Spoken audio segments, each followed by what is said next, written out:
I'm going to start with two confessions. So the first is, as the last speaker, I'm not sure if I'm going to tell you anything new. The second confession is that I've been trying to implement blockchain for 6 years and I haven't done it yet. So I'm also talking about projects where I've actually not done any implementation of what I'm going to be talking about. But hopefully maybe just through kind of going through some of the experiences that we've had around trying to apply IoT within the built environment and explorations around the blockchain, might give, and why we haven't done it, might give some interesting insights. So I'm part of UCL Bartlett, the Centre for Advanced Spatial Analysis, which is, it's come from a history of the science of cities, so geographers and planners and the like. But I actually joined them last year, after 20 years in industry, so 12 with architects and engineers, and 6 with Intel. And I spent all of my career basically looking at deploying digital technology in the built environment to get some of this data out that we've been talking about. I've joined to move over to UCL East, which is a new development that's happening in the Olympic Park within London. And there's 2 buildings there that you can see outside of the canal.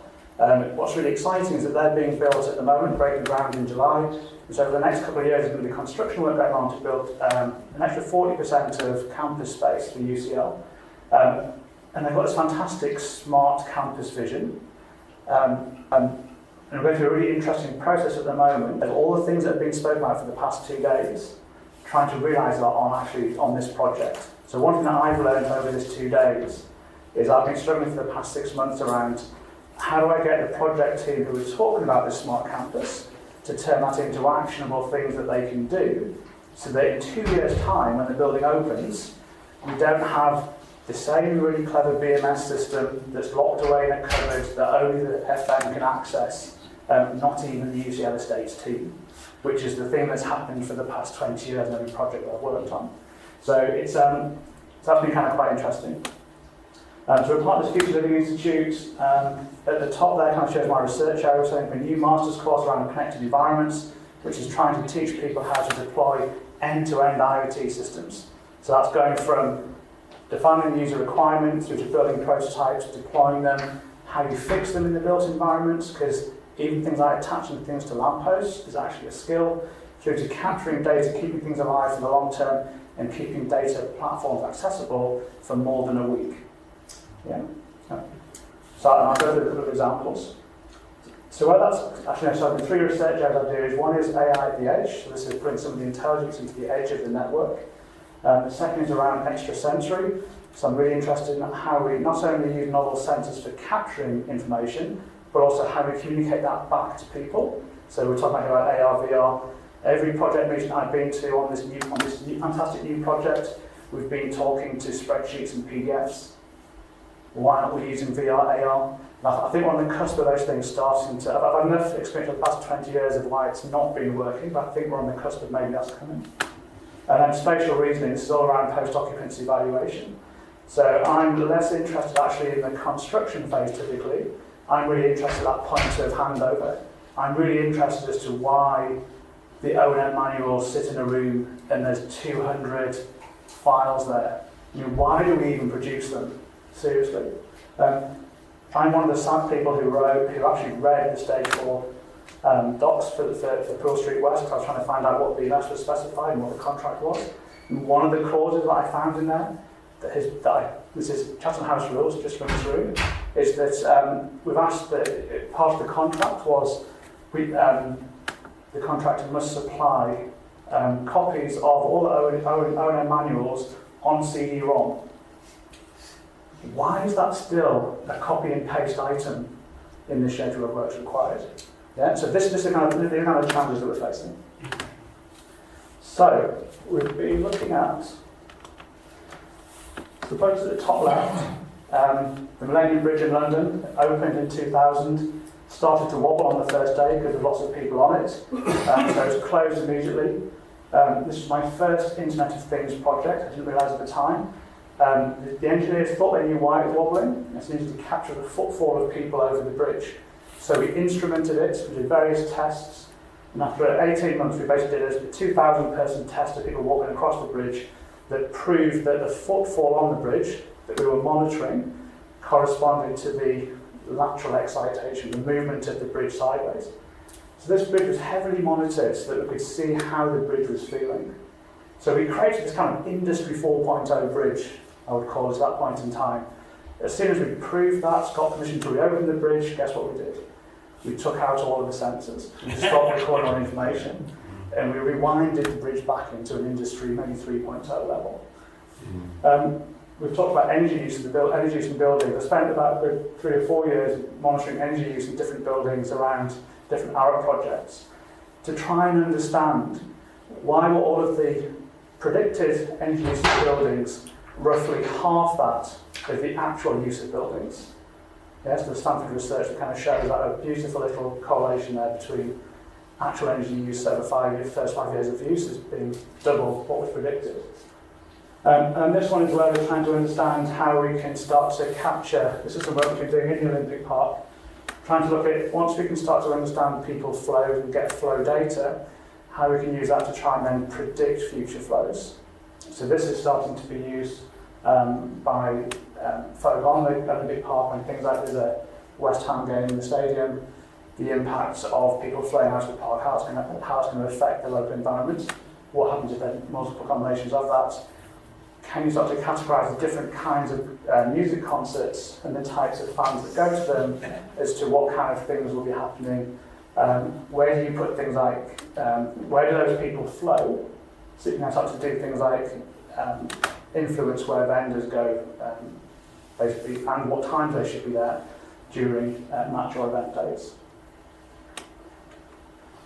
And this is my favourite project at the moment. This is, since May 2017, we've had a bunch of these echo boxes, so bat monitoring devices that have been in the park. And this is kind of an example of, if the other sensors were all quite dumb sensors, they were just recording a measurement and sending it to the cloud, which is where we then start to do the analysis. This one, we've got ultrasonic microphones that are basically listening for bats, so it's like a Shazam for bats, if you like, which means there's 192 kilohertz of data coming in every second. 192,000 bits of information every second. That's a lot of data coming in. We then transpose that to try and detect if there's a bat call within there somewhere. If we detect a bat call, we then actually go and analyse that bat call, which is a little blue spectrogram image on the side there. And from that, we can start to detect what kind of bat it is. And we also think, we try, this is kind of the next area, is what kind of things they're saying. Because there's different kinds of calls that bats make. There's just searching calls, like navigation ones, and there's mating, kind of socialising calls, and there's hunting, sort of trying to find food calls. But at the moment, we're then sending that data, passing it on the box, and then we're just sending the actual event information back up to the cloud. So we go from about 180 gigabytes of data per day coming into the box to about 2 megabytes of data going out of the box to the internet. Yeah, so lots of intelligence has been put there. This has been running since May 2017, so now we've got for the first time 15 boxes around the Olympic Park continuously monitoring the environment. Now the interesting part here is that the current status quo, so how this is done, is that consultants like the Arabs will be commissioned to go and do a couple of days or a 1 week survey of a location like this, where they'll literally go out with a microphone, and maybe even just a clipboard, and go and record the data, compile a report, and then put that in. That report is then used for regulatory purposes in terms of the biodiversity action plans that people are trying to work to. So what's interesting here now is that we've got 24/7 continuous data coming in. Okay, how can we start to now feed that back in to biodiversity reporting? And what's interesting is that London Legacy Development Corporation, sort of the developers here, you know, are suddenly kind of being overwhelmed with the potential information they could have, because how do they actually report that within their biodiversity action plan, which typically has been around these kind of target goals of kind of aspirational goals of what we want to try and do in the park, which has meant things like installing some bat boxes. Now we're able to say those bat boxes probably have this influence on the amount of bats in the location, and so suddenly we're getting that kind of feedback loop within biodiversity. But the design pattern of all of these installations that we've done over the past 15 years has always kind of been the same. And I think this is kind of, and I'm showing this diagram to kind of show where some of my struggles have been trying to figure out kind of where to implement blockchain. And actually one of Rob's slides yesterday that was added in here at the bottom, which made me think of a different way to maybe represent it. But if you look over the left sort of dotted box at the top corner there, this is where you've got your sensors or actuators that are then connected to a gateway of some sort. These are the things at the edge of the network. So for example, the back box that I was showing you is one of those things. It's a sensor and a gateway all combined into one. If you think about the 13 or 30,000 sensors in the Philips in the edge of Amsterdam, all of those will probably be quite dumb sensors or feeding back into gateways at different levels. But the crucial thing here is that all of these things are actually often really resource-constrained devices. So we're monitoring temperature in a building within UCL at the moment, and I'm sending, so it's similar to the Sigfox story yesterday, I'm sending 6 bytes of information every 5 minutes from that temperature sensor, which is basically temperature, humidity, and the battery voltage, because that's all I can do on that network. So I can't send any other information. I can't download information back to that device. I can't have any kind of ledger stuff being done on that device itself. There's just not enough physical capacity given the constraints of how that thing needs to perform. So something that means, okay, so maybe it could happen at the gateway. But even then, gateways also are typically resource constrained. So that back box that I'm describing there, we can only store about a day's worth of files locally if we want to do some validating of the quality of the calls, because the device will just fill up with information too quickly. But then on this right-hand side, you've then got the whole platform layer, which is the bit where all of the Googles and the Amazons and the Microsofts are all kind of playing in terms of providing the platforms for IoT things to connect to. And you can see the kinds of things that are going on there, from data processing, ingestion, consistency, through to all of them, the analytics and storage and the compute stuff that you can do. Now, this to me is just the cloud. Yeah? So when we talk about the Internet of Things, I'm always thinking about that far left side in the really resource constrained stuff. But I suspect that actually when lots of people talk about the Internet of Things, they're kind of conflating a whole lot of this together.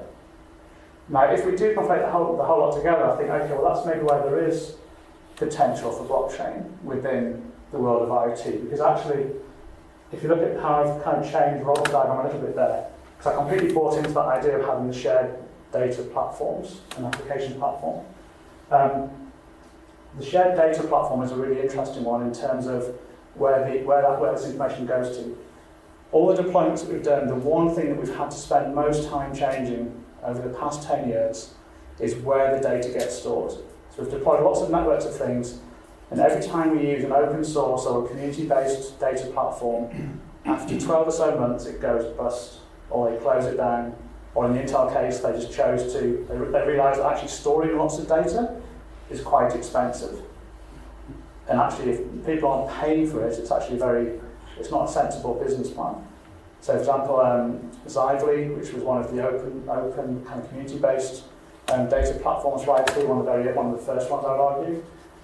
Part of the reason why they sold to LogMeIn was because their burn rate going through just the server cost of maintaining all the data that was being stored was just going exponential. And they recognised that as a business they just couldn't survive in that mode. And so lots of people turn off these data stores because of the expense, I would argue. As an aside, we also, I did this one last night as well, just given the conversations yesterday, we did a project called Organicity, which was an EU Horizon 2020 project, where we were looking at how can a city provide an IT platform for citizens to do experimentation of services around IT. So what we're kind of saying is, yes, we know that the big vendors can do this for city infrastructure. But actually, there's lots of community-driven things that we want to be kind of, done from the bottom, basically. And interestingly, half this project was technical. How do we deliver that platform to enable it? But the really innovative half of it, I thought, was around how we actually engage with the people to try and facilitate that process. But also things like the federated ethics and privacy service pillar. You know, if you had an SME of 3 people trying to develop a product or service out for a city, you know, they just didn't have the first clue about the ethics and privacy requirements from a governmental perspective. And so when we were saying to them, okay, so can you put in place your GDPR, give us your position on GDPR, they would kind of go, oh, yes, we'll protect the rights. what do you expect? And so as giving them a contract to say, here's a template contract, does this look okay, can you meet this? Actually was where we got to. Okay, so to finish on then, so the constraints that I saw, maybe kind of why, from a living rights perspective, we found it hard to deploy blockchain. These are the 3 key things, and they have come up over this past 2 days. So part of me is thinking, that's good. I'm not the only one that was kind of struggling with these things. The cost one there is just, with the IoT, I still can't see how I can do distributed ledger technology type stuff at that low end of the IoT. I made a few notes in these past few days, so I've got a few things to explore, but I still think that's going to be a real challenge. Authenticity. I'm still finding it difficult to find out who actually wants to have this trusted source of data within the applications that we're looking at. So, for example, this is an air quality map of London. King's College London manage 100 monitoring stations. I trust them as scientists that their data is correct. You also have lots of citizen science-based devices. I don't trust their data is correct. You know, I know they'll have put their sensors next to the exhaust of a car or something. You know, but they're much less trustworthy. So actually, there's situations where I trust the central figure more than the distributed. And the multi-party investments. So the investments are typically focused on central control. This is the building information model for Pearl Street West and Olympic Park that I've managed to get out of front on the project team. I'm not allowed to have it. And he only gave me the MEPH part of the model because the whole model was too big to give me, and he was being a bit lazy. But we're still not sharing this information, but it's because they've paid for it and they're controlling it. On the bright side, I think that these are the things that we're trying to explore. Trust is a big one. So trust comes in a couple of forms. So this is a box that was eaten by a squirrel. So the data started to read things incorrectly because the wildlife attacked it and basically it affected the readings that were being taken. It was nice to know that was happening. I don't know how many people have got this Berg little printer, but from a durability perspective, this was a fantastic little Internet of Things product that went out of business. They couldn't, again, classic early IoT product, couldn't make money out of it, which then meant that all the printers just became dormant. They just became, because they rely on being connected to the internet. What's nice is a company called Nordic has basically taken their bridge and they hacked it with permission of one of the founders of the little printer, and they've released alternative software to get it running again. And then they built another cloud service based upon one that Berg had originally, without infringing some of the things that were locked down when the company went bust, basically. And they tried a whole new service. And so this ecosystem is now coming live again. Really nice model. And then the scalability. We're really interested in trying to have devices that are self-healing, that can rejuvenate themselves. So again, from yesterday, we like this idea of having these kind of contracts within devices that actually allow them to be able to negotiate amongst themselves as how they need to perform. We've done a bit of a foray with that in terms of energy management of devices. So we had a network of 20 devices deployed out in the Olympic Park who all had an energy budget from a little solar panel, but as a network they would decide what to monitor based upon a macro goal of what they were supposed to be doing.